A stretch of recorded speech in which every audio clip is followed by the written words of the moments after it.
সম্মান জ্ঞাপন করছি। আমি গভীর সমবেদনা জানাই শহীদদের পরিবারের প্রতি। আমি গভীর সহমর্মিতা প্রকাশ করি যে হাজার হাজার মানুষ যারা গুলিবিদ্ধ হয়েছেন, আহত হয়েছেন, পঙ্গু হয়েছেন, ১,৫০০ উপরে মানুষ কেবলমাত্র চোখে তারা গুলিবিদ্ধ হয়েছেন। অনেকে ইতিমধ্যে অন্ধ হয়ে গেছেন, অনেকে হয়তো দৃষ্টিশক্তি হারাবেন। এই হাজার হাজার পরিবারের প্রতি আমি গভীর সমবেদনা এবং সহানুভূতি জ্ঞাপন করছি।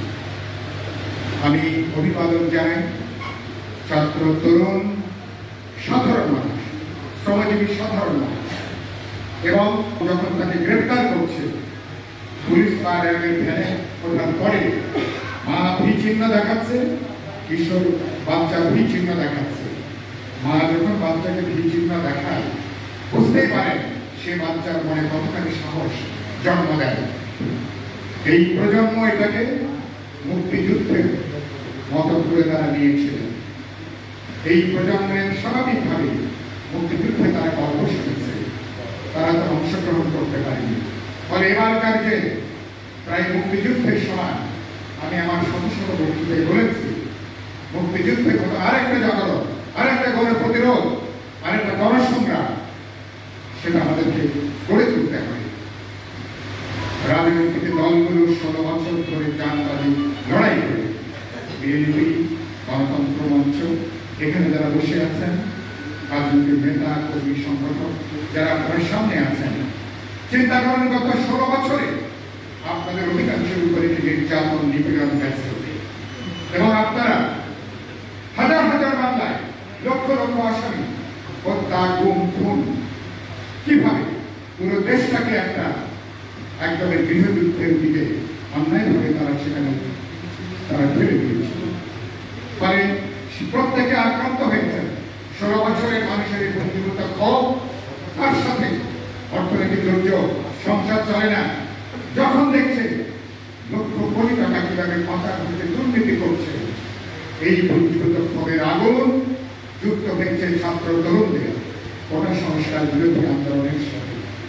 মাহসুদুল বলতেন স্ফুলিঙ্গ থেকে দাবানো দরকার ছিল স্ফুলিঙ্গ। ১ জুলাই থেকে ছাত্র তরুণরা বুক চিতিয়ে সেই স্ফুলিঙ্গ তারা জন্ম দিয়েছেন তারা, এবং সারা দেশবাসী এক কাতারে তারা দাঁড়িয়ে গিয়েছিলেন। ফলে বাংলাদেশে যে নতুন ইতিহাস, নতুন অধ্যায় আমরা তৈরি করেছি। আমি অভিবাদন জানাই দেশের এই সংগ্রামী মানুষ। কখন অন্ধকারের সময় আসে, কিন্তু অন্ধকার শেষ কথা নয়। আমরা পথ দেখিয়েছি আমরা, এবং চক্রান্ত ষড়যন্ত্র অব্যাহত আছে। আজকে সকালে একটু আগে শুনলেন উচ্চ আদালতে বিচারিক একটা অভ্যুত্থান করার মধ্য দিয়ে এই গণঅভ্যুত্থানের বিজয়কে সেখানে ছিনিয়ে নেওয়ার জন্য, তাকে গালিগালিত করবার জন্য, প্রশ্নবিদ্ধ করার জন্য, নতুনভাবে তাকে সম্পদগ্রস্ত করবার জন্য আজকে আরেকটা বিচারিক একটা অভ্যুত্থানের একটা চেষ্টা, একটা আশঙ্কা ছিল। ছাত্ররা march to supreme court, supreme court অভিমুখে চলো, এই ছেলেরা দাঁড়িয়েছে।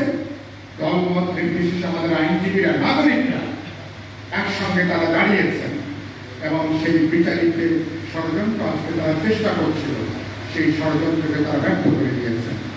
প্রধান বিচারপতির মধ্যে সিদ্ধান্ত নিয়েছেন তিনি পদত্যাগ করবেন, এবং বাকি যে বিচারপতিরা আছেন অ্যাপিলেট ডিভিশনের বাকি 6 জন, তাদেরকে পরিষ্কার বলা হয়েছে আপনারাও পদত্যাগ করবেন, কারণ আপনারা